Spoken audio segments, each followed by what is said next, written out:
Today's episode is brought to you by Positively Productive Systems, whose mission is to be the antidote to your stress and to provide compassionate productivity resources and coaching that help you heal and achieve. Be sure to check out both free and paid resources at positivelyproductive.com/resources. When you work in your zone of genius, when you do something that you absolutely love, you're so passionate about it. It can be a lot of work, but it doesn't feel that way to you because you get in the flow so much more. That's where you're being productive. So asking yourself, is this a fit? That's the thing that will keep you going. We always say, know your why, and that keeps you going through the hard times. And I say, yes, it's the why, but it's the fit. And if you know that this is your thing, you'll keep going through the marathon that podcasting is.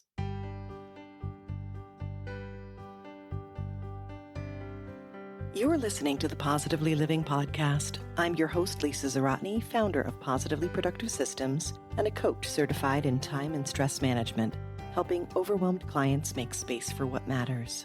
Join me each episode as we explore ways to live a more proactive, productive life with topics and guests that speak to simplifying self-awareness, systems, and so much more. I understand overwhelm personally as a fellow multi-passionate entrepreneur, wife and mom to kids and cats, and former caregiver. I'm here to help you choose what's right for you so you can do less, live more, and breathe easier. Sound good? Let's get to it. Welcome to the Positively Living Podcast. I'm your host, Lisa, and I can't wait to share this unique conversation with you today. On the podcast, we talk frequently about choosing what's right for you. And today I'm helping you do that through a fun panel-style episode with two of my favorite people. They may be familiar to you as they are repeat guests here, and today makes them three-peat guests. I'm welcoming Alesia Galati, who just shared 3 ways to repurpose your podcast on episode 134, and Emily Aborn, who joined us to discuss collaboration to boost visibility in episode 135. Once again, the advice from these two is gold. As you might expect from Emily, a content expert and founder of She Built This, and Alesia, a podcast editing and launching expert and founder of Galati Media. One of the best benefits of collaboration is the connection you make with amazing people that often continues beyond the work you do together. I'm grateful that Emily, Alesia, and I continue to have thought-provoking and most of the time hysterical conversations. And during one of those, we decided to record this episode to debunk conflicting advice and address problematic trends that we're seeing.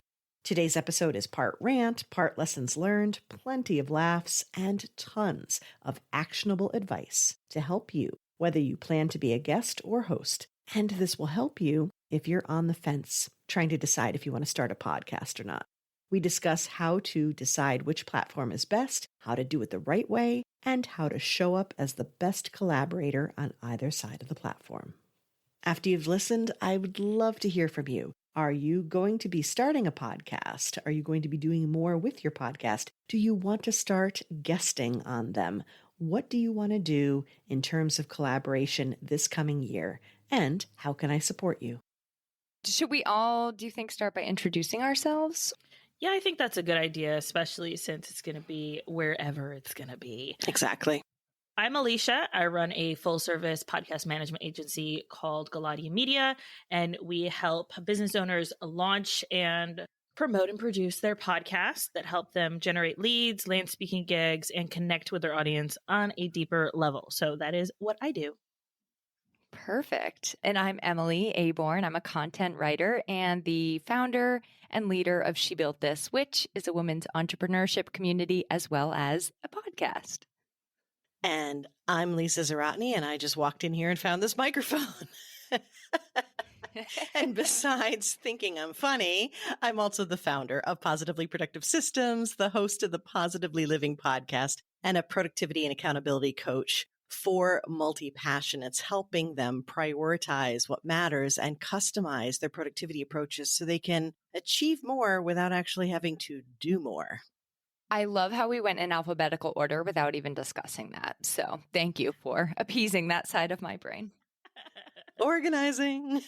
All right, let's start by sharing like what you kind of experienced on your own podcast in 2022 and like kind of what your biggest podcasting lesson, if you will, of the year was. I think you should go first, Emily, since you've been podcasting the longest. I think my lesson of this year, which is going to drive me into 2023, is just really simplifying my podcast. And actually, you know what, Alesia, you shared an episode on going deeper on topics and not like spreading yourself too thin.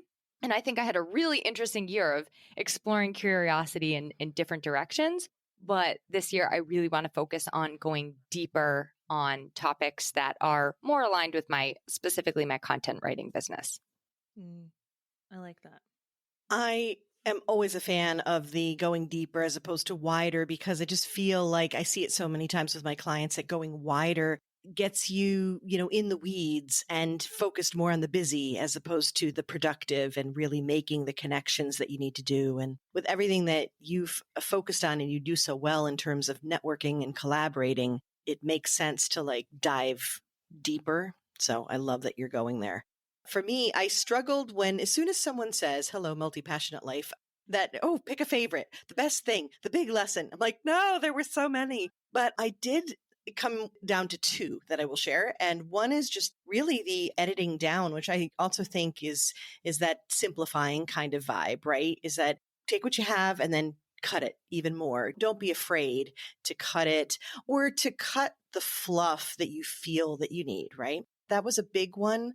But I guess the favorite takeaway of the year is just to not be afraid to change it up like we're doing here and trust that as long as you are serving your audience and following the intention, right? Your why behind the podcast, you can really have fun with it. So I think that's my big takeaway that I'm going to continue to do into 2023. For me, my podcast is really a testing ground to like try different things and see what's working. And most of the time, especially since I'm in the podcasting space, my podcast ends up looking like the cobbler's kids' shoes or the cobbler's shoes. Like, don't promote it as much as I should. And so one thing that I've been really kind of learning this year is to really take what I've already created, what has already worked, and then just like really being strategic about reusing that strategy instead. And to like everybody's point so far, like doing less and not having to like, okay, I need to come up with new content and new ideas and new things. And once you kind of hit that 50 episode mark, it can get a little difficult to come up with new ideas. And you've already been podcasting for a year and you're like, okay, what do I need to do next? What are we going to talk about? But realizing that I can talk about the same things because things are still changing. Things are still shifting. The industry is changing. And there's always going to be something new or a new hot take that I can always bring to the table. So really just not giving up, even though I'm like, I don't know what in the world I'm going to talk about today.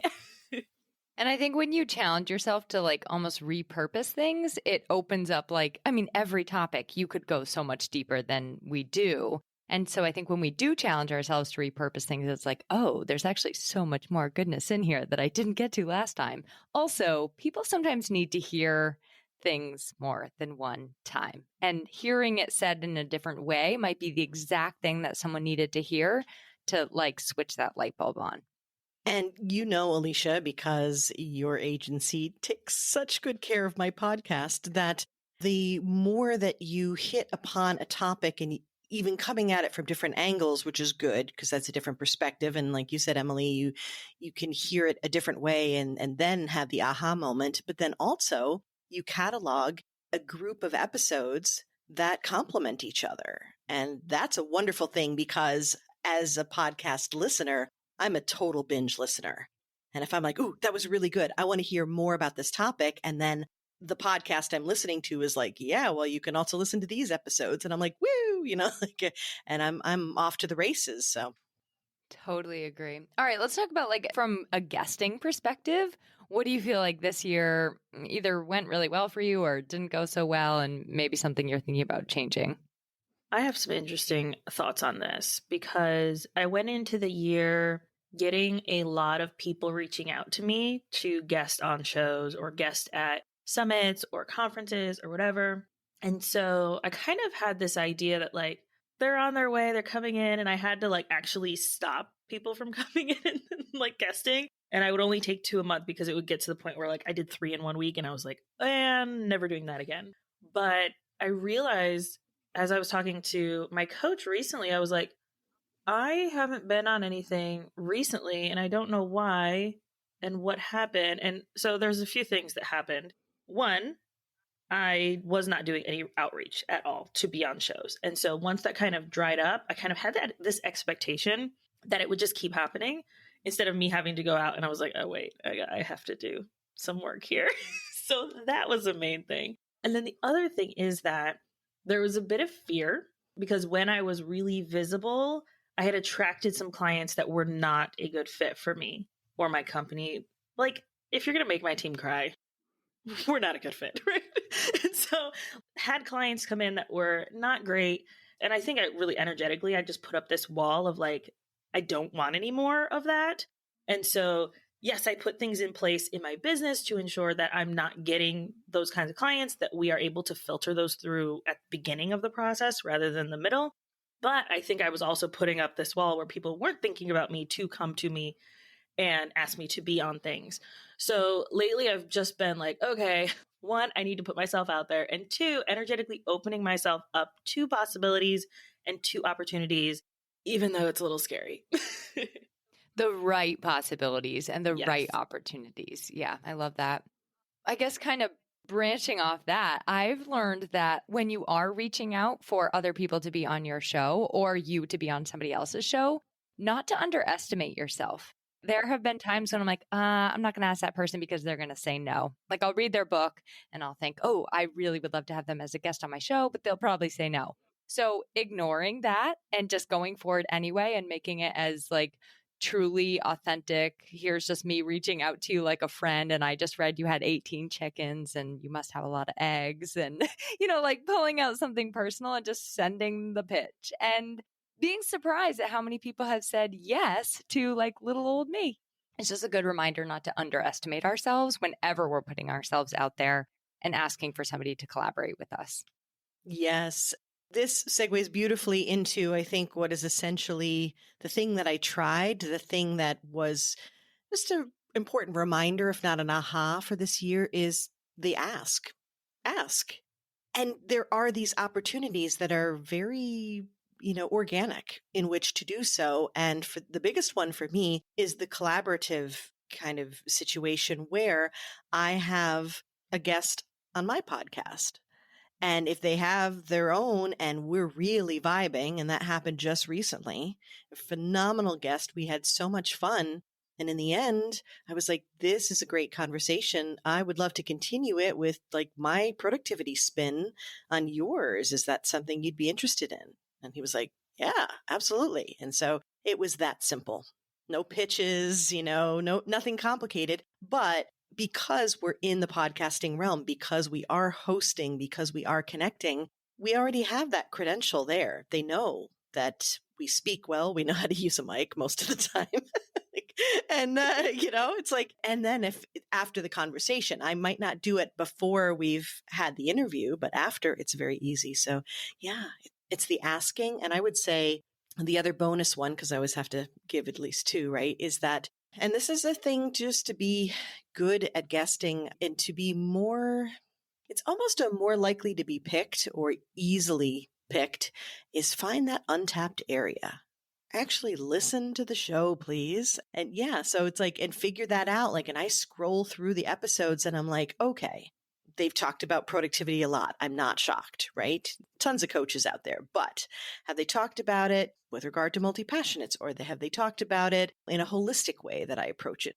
What's my angle that I can come in and say, okay, you've covered it. Just like we're thinking as podcasters, hey, let's do the same topic, but come at it a different way. Well, you could do that as a guest, and it doesn't take that much to figure it out and lob it over and see what they say.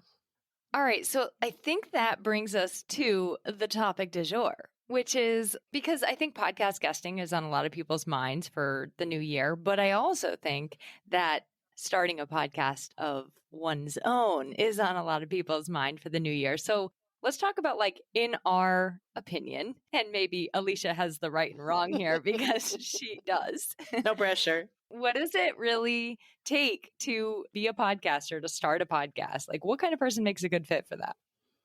Yeah. So I don't know what the stat is now, but last I heard it was that 90% of podcasts only make it to 7 episodes before they stop.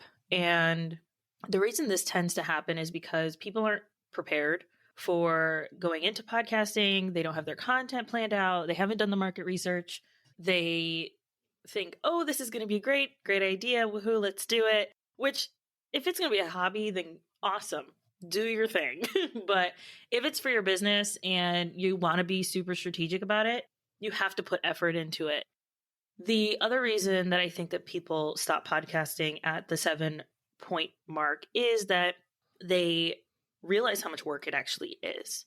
So to edit a podcast, and I say edit because the direction that podcasting is going, content quality is going to be so important going forward. The audio quality, the branding quality, the content quality, that is going to be so important moving into 2023 that you cannot do less than work. It has to be high quality work. And so if you want to have high quality audio, know that it's going to take about 4 times the length of the audio to edit it. So a 30-minute episode is going to take about 2 hours of your time or someone else's time if you decide to hire out to edit that.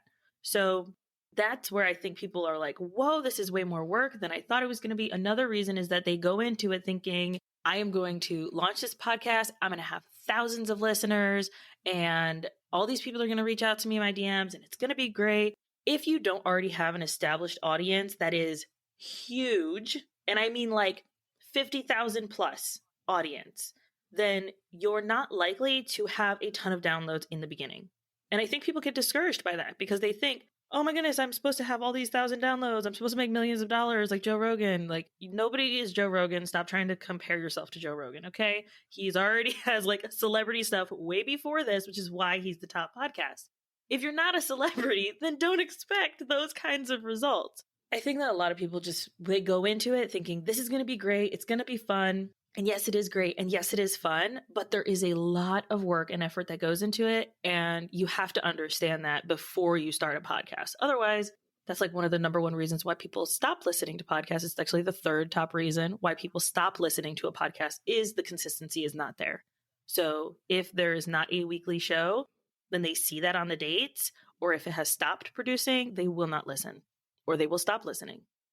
That is like if I had a soapbox and I just got to carry it around everywhere, it would be that consistency is important. But I love what you said. Like, I think a lot of times we envision a podcast to be, oh, I can just be out in the backyard, walking in the leaves, recording on my phone, and then make that into my podcast. But the fact is, like, we're not Mel Robbins. We can't do that. It does have to sound good. It has to have a level of quality. And I think that with so much content being produced right now, your guests have to have a level of quality, the expertise that it takes preparation, right? Like you have to often research your topic, make an outline, think about what you want to say. Sometimes it takes me like weeks from an idea to go from a little tiny seed to a fully germinated show. And I think people think I just turn my mic on and like hit record, but it's like, I have an outline. Like I've been thinking about this. It's been in my heart. I've written a blog on it already, like it takes a lot of preparation. So I'm not here to discourage anyone from starting a podcast.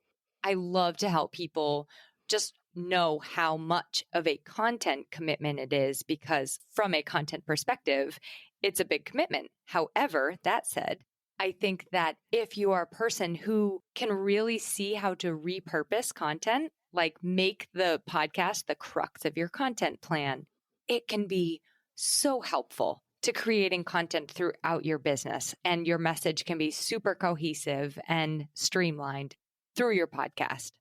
Absolutely. There are so many different ways that we can put the anchor content out that we need to, right? The content that is going to showcase our expertise and connect people to us and develop the relationships that we need to create in order to build our business and the collaborations that we're hoping for. For me, the lens of productivity means that I say, is this a fit for you? Because the thing of it is that blogging, also a challenge, right? Now there's different technical challenges, but here's the key. When you work in your zone of genius, when you do something that you absolutely love, you're so passionate about it, it can be a lot of work, but it doesn't feel that way to you because you get in the flow so much more. That's where you're being productive. So asking yourself, is this a fit? I used to do voice work. I love being behind the mic. I adore conversations like this where you say something and my mind's going bing, bing, bing, bing. Oh my God, ideas, that's where my energy comes from. I know this sitting with a piece of paper or, with a blank Google Doc open. I'm like, ugh. It just feels horrible. So you have to know that. Conversely, some people are like, I want to hide out. I don't want to talk to other humans.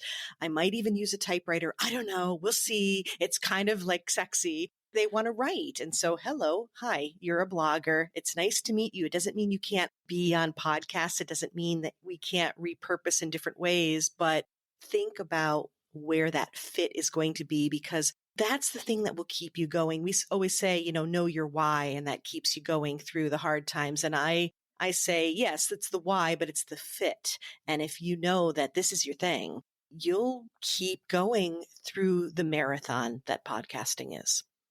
I think a good question to ask yourself is like, if this made me $0, would I still want to do it? Like, of course, that's not the goal. But if I was at the end of the day going to come home with no pennies from this venture, would I still want to do it?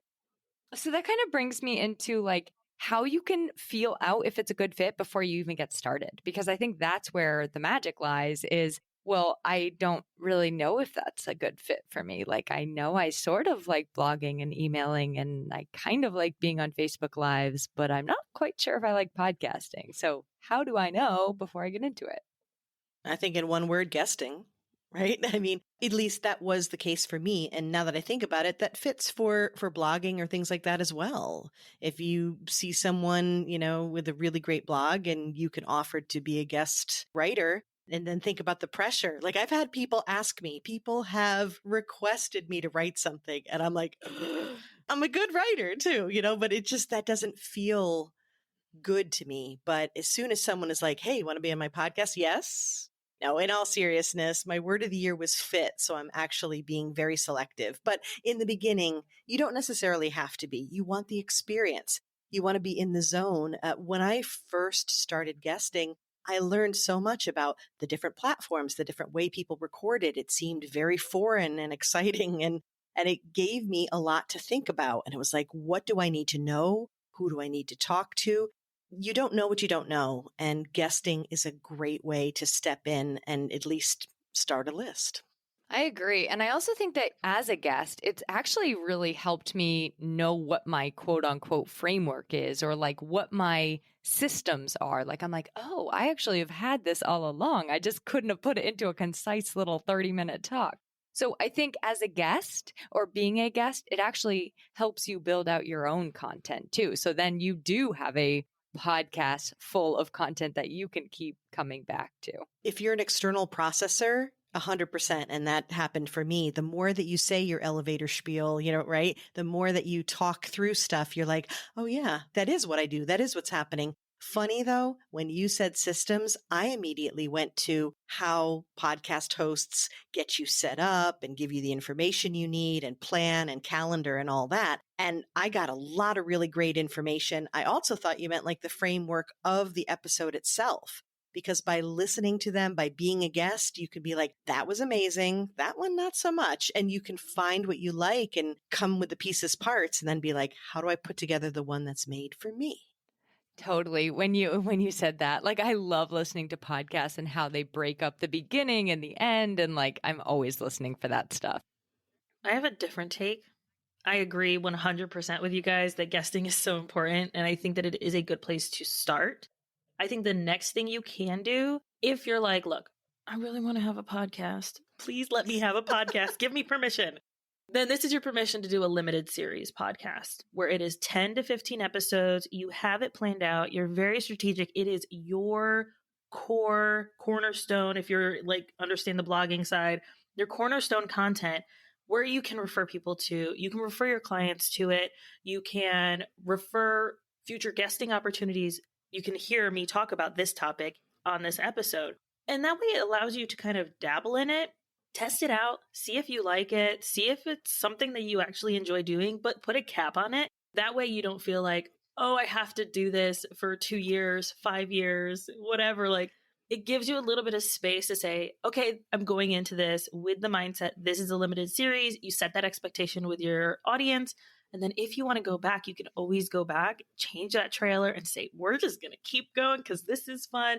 Or I'm done. We'll do another season in 6 months or whatever. So giving you permission that once you do that guesting, you're very clear on your content. You know what you want to talk about, but you're still able to, here's your permission, do a limited series podcast so that you can test it out without feeling like you are having to show up a certain way. I think we all have a mutual connection who does this with different sort of like a different flavor. So Deanna Seymour will do a limited series as a list builder, actually. So she's growing her email list by offering 10 podcast episodes on this thing. So that was a great example, Alesia. And something else, just throwing it out there, I started doing this year was reading my emails to people. And originally I was just doing it for 2 reasons: for accessibility and also to help people hear what my podcast was like through my emails. So I wanted to give them, like, you can kind of get more of this on my podcast. And I think that's a good way to get yourself started too, as far as like learning the tech, learning your voice, because that's the other thing. I think as you start podcasting, you learn what your voice is, like what your personality is, what your tone is, like that all comes out even more. So for me, that's been really good. And then like, I'm just going to throw a third one since we're brainstorming. Co-hosting. If you reach out to somebody who has one and maybe is looking for a co-host, or you get wind that they're looking for a co-host. I know of a woman who started co-hosting a podcast with somebody and now it's their podcast and they do a great job, and both of their names are Laurel, and it's super, it's like the Laurel and Laurel show. So I think co-hosting is another way to kind of see where things go for you. Okay. And I will add to the brainstorm. And I absolutely love, Alesia, that you gave us permission, because there is something to be said for trying by doing, right? We got to take the action and figure it out. And so, yes, when we're talking about guesting, that's the baby steps. And then when you're like, no, I really want to try it. Okay. So then what would that look like? What great advice to say intentionally, it's only going to be this long. And we all know too, that when we're trying something, when it's new, it's difficult, it's hard, that if we have a cap on it, it feels so much more doable than I have to do this forever. Oh my God, like, so along those lines though, and I'd forgotten that I did this. So it was a great reminder, and it's a little spin off of this thing. It may not be an official podcast, but it's the idea of, well, if you want a podcast and you're thinking about interviewing, where do you have other opportunities to do that?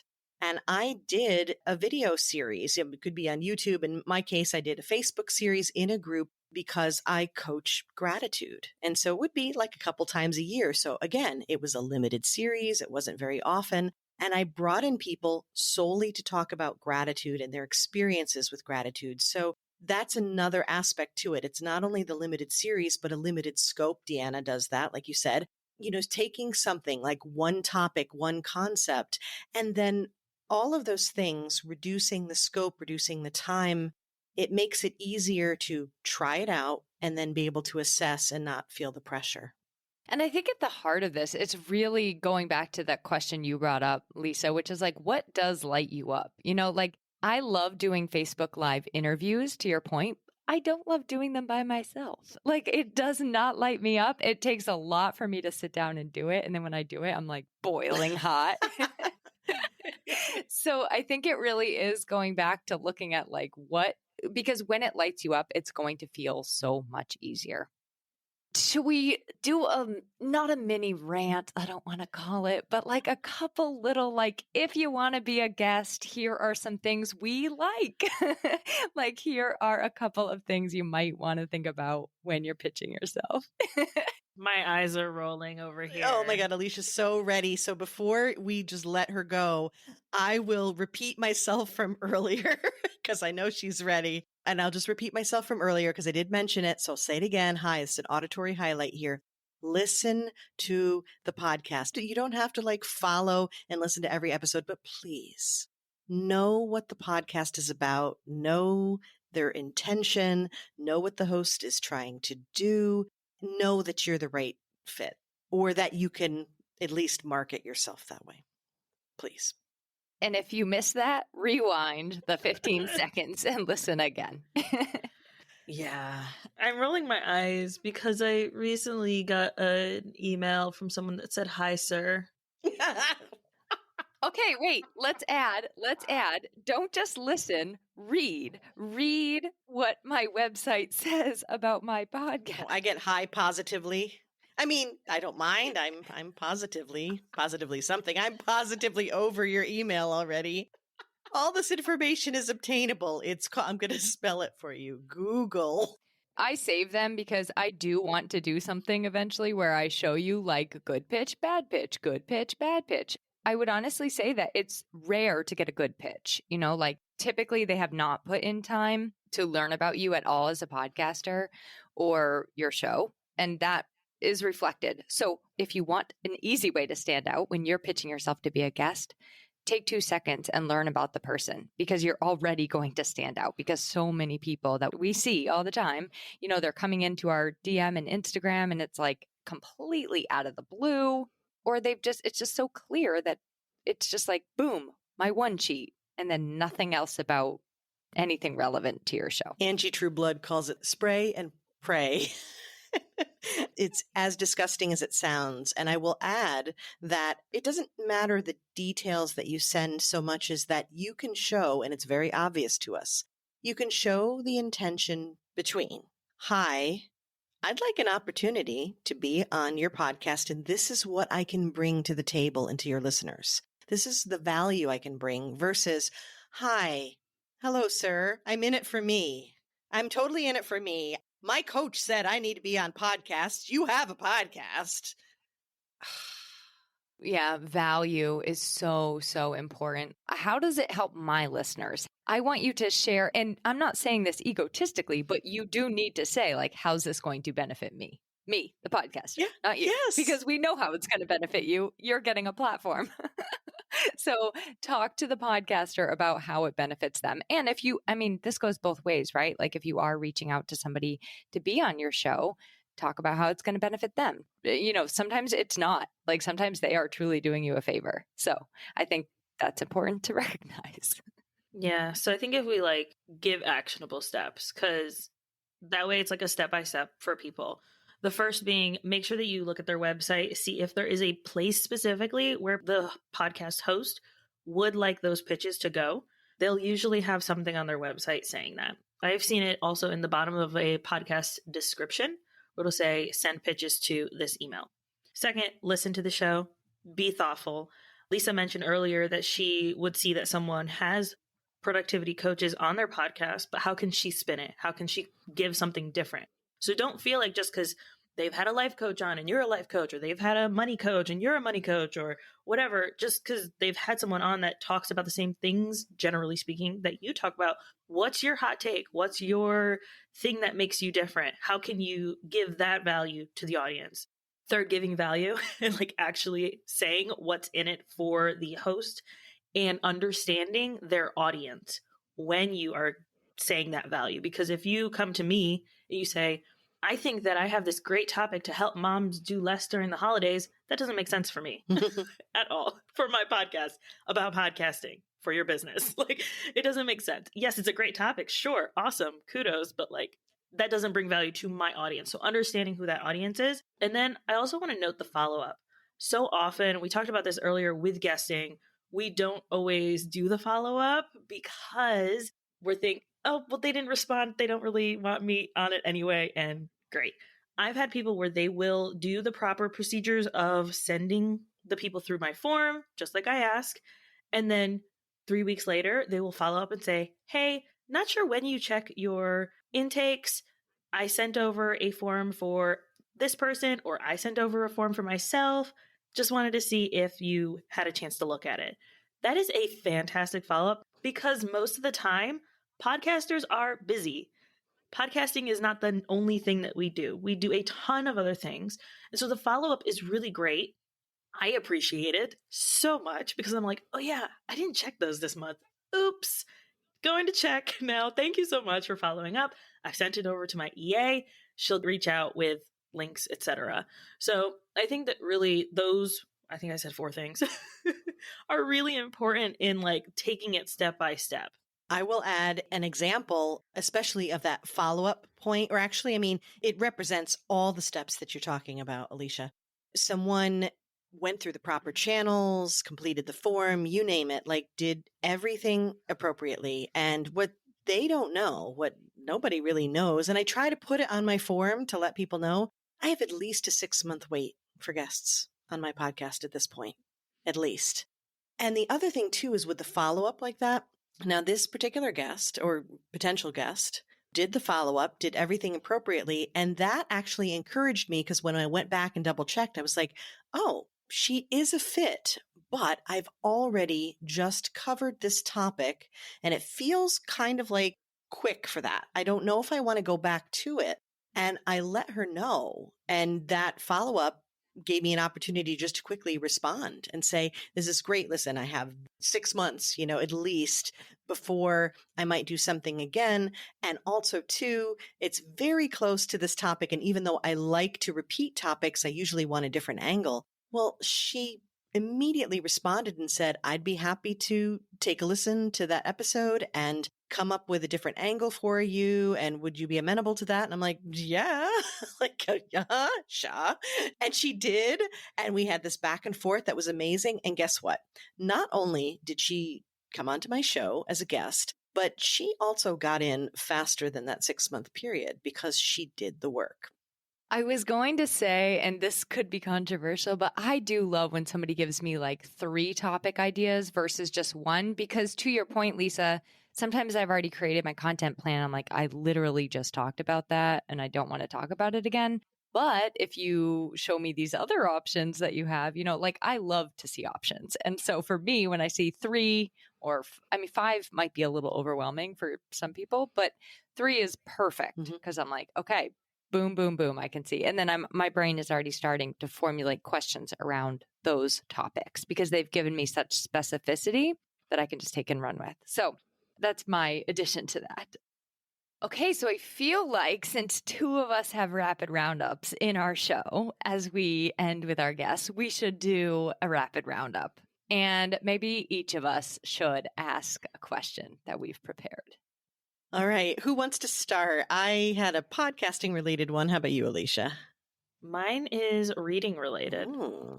In full disclosure, I cannot start because I'm stealing one of Lisa's questions and I need to see which of hers she will not be. Because you knew that I would bring more than one. Because you knew. Okay. Ooh, let's start with Alesia's. Okay. So what was the last book you read for fun?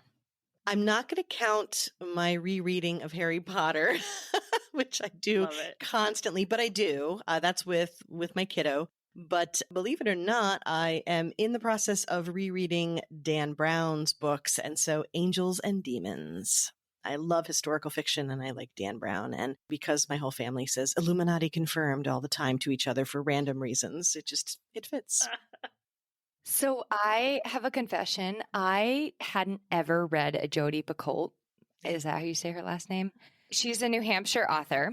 So I read Small Great Things and she's a wonderful writer. I really, really enjoyed it. And since then I haven't read a fun book and that was like 3 months ago. So I think I need some more fun books in my life.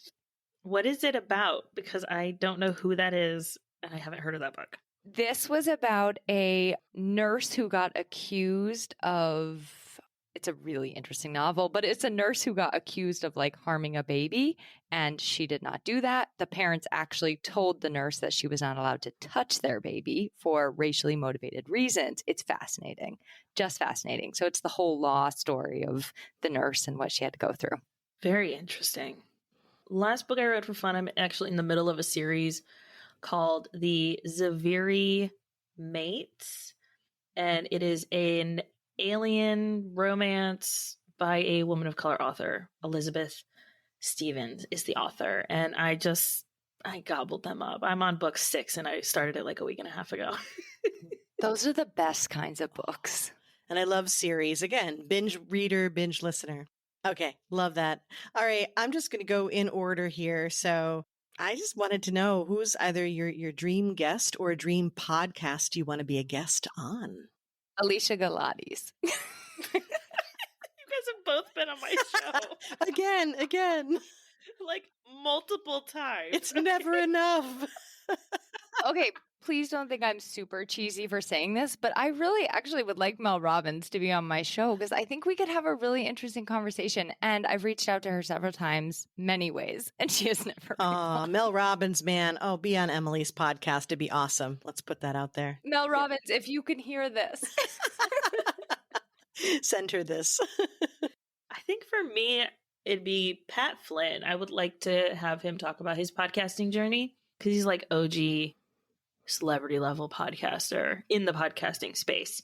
And I could honestly probably reach out and ask him because I've had some pretty big names on my show, including like the founder of Podmatch, and I'm about to have the founder of Blueberry Podcasting. So I would say Pat Flynn and Tim Rossi, who is the co-founder of Buzzsprout. Him, I would like to also have on my show. I literally have not reached out to either of them, and I probably should. But those are two that I think would be like, I'd love to have them on. Well, with any luck, knowing Alicia's connections, maybe she can help me with this. I'm going to put this out into the universe. I have the same name for both questions or both sides of the question. And I can't like say the question to myself and then interrupt myself because I'm so ready to answer it. So really the answer, who's your dream guest or dream podcast to be a guest? That's Simon Sinek. That's it. Period. He's got a fabulous, optimism related podcast, right? Okay. Start with Why, one of my favorite books. I just love his style. I love him. Simon, hello. Call me. Hopefully all three of them are listening to this right now. And they're like, yes, okay. But I do believe in even less than 6 degrees of separation. So like chances are somebody listening is like, I actually think I know somebody who just sold Mel Robbins' house. Like someone's daughter I know sold her new house. So it's like, you never know who knows who. So we put it out there and we can all just like sit back and wait for it to come our way now. Love it. My rapid roundup. It's actually Lisa's, but I'm stealing it because it's really good. If you had to start a new podcast tomorrow, what would it be about? I feel like you guys already know my answer. Let me think about this, Alesia. Aliens? I don't know. That has to do a bit to do with it. No, I would actually. So I have a Bookstagram where I talk about like book reviews and books that I like and books and most of them have to do with like smut. So I would probably have a podcast about books that have smut in them and reviewing them. I would love to talk to the authors. Like I have to stop myself from starting this podcast at least once a month. So I'm like, I want to do it. Alesia, you don't have time. Stop it. So that's what I would do mine on. Okay, and my answer, it should not come as a shock to anyone. Music. And I say that kind of in this big, category because I would love to touch upon its power and using it as a tool, as a productivity tool, the neuroscience behind it. Like when you have an Alzheimer's patient who can't talk to you, but you turn on music and suddenly you can connect with them, how it's used in therapy, creating music, just the kind of the miracle of it. I would totally do that. I was going to say dogs, but I don't really know that much about dogs. So it'd just be like me talking about my dog. Well, people would listen. I'm just going to say, because you're a great podcaster and people love dogs. So I think it would be like the outtakes of life. Like I love all that like messy behind the scenes, the Voxer chats that are just like, the real deal kind of thing. So mine would be the outtakes of life.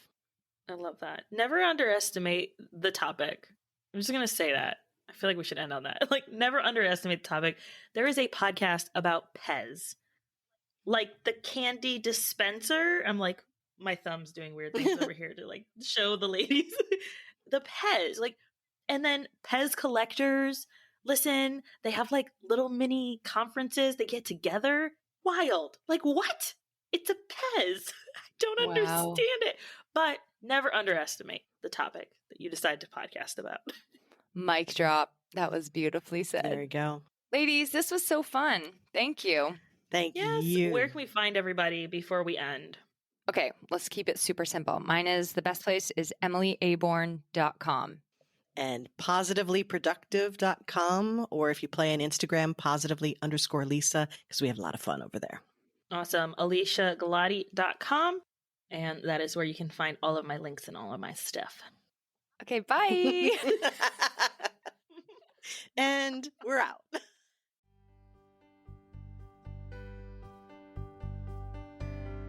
Thank you for joining me today. Your time is precious and limited, and I'm honored you chose to spend it with me. If you have feedback, questions, or want to schedule a chat, head to positivelyproductive.com/connect. And if you are looking for any of the resources referenced on the podcast, from books to products to training and more, go to positivelyproductive.com/resources.